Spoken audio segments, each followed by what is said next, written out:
नवरात्र के 9 दिन भक्ति और साधना के लिए बहुत पवित्र माने गए हैं। इसके पहले दिन शैलपुत्री की पूजा की जाती है। शैलपुत्री माँ शैलपुत्री सती के नाम से भी जानी जाती हैं। इनकी कहानी इस प्रकार है। एक बार प्रजापति दक्ष ने यज्ञ करवाने का फैसला किया।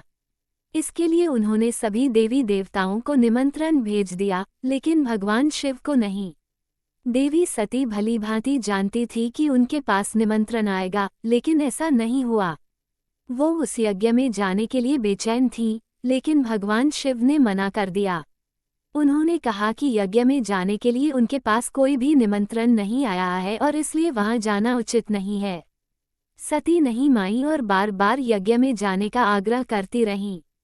सती के न मानने की वजह से शिव को उनकी बात माननी पड़ी और अनुमति दे दी।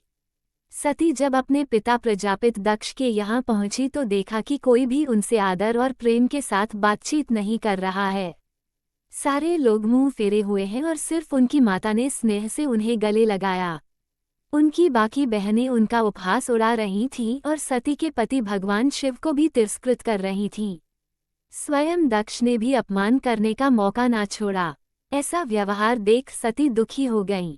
अपना और अपने पति का अपमान उनसे सहन न हुआ और फिर अगले ही पल उन्होंने वो कदम उठाया जिसकी कल्पना स्वयं दक्ष ने भी नहीं की होगी। सती ने उसी यज्ञ की अग्नि में खुद को स्वाहा कर अपने प्राण त्याग दिए। भगवान शिव को जैसे ही इसके बारे में पता चला तो वो दुखी हो गए। दुख और गुस्से की ज्वाला में जलते हुए शिव ने उस यज्ञ को ध्वस्त कर दिया। इसी सती ने फिर हिमालय के यहाँ जन्म लिया और वहाँ जन्म लेने की वजह से इनका नाम शैलपुत्री पड़ा। शैलपुत्री का नाम पार्वती भी है। इनका विवाह भी भगवान शिव से हुआ। माँ शैलपुत्री का वास काशी नगरी वाराणसी में माना जाता है। वहाँ शैलपुत्री का एक बेहद प्राचीन मंदिर है जिसके बारे में मान्यता है कि यहाँ माँ शैलपुत्री के सिर्फ दर्शन करने से ही भक्तजनों की मुरादें पूरी हो जाती हैं। कहा तो ये भी जाता है कि नवरात्र के पहले दिन यानी प्रतिपदा को जो भी भक्त माँ शैलपुत्री के दर्शन करता है उसके सारे वैवाहिक जीवन के कष्ट दूर हो जाते हैं। चूंकि माँ शैलपुत्री का वाहन वृषभ है, इसलिए इन्हें वृषारूढ़ा भी कहा जाता है। इनके बाएं हाथ में कमल और दाएं हाथ में त्रिशूल रहता है।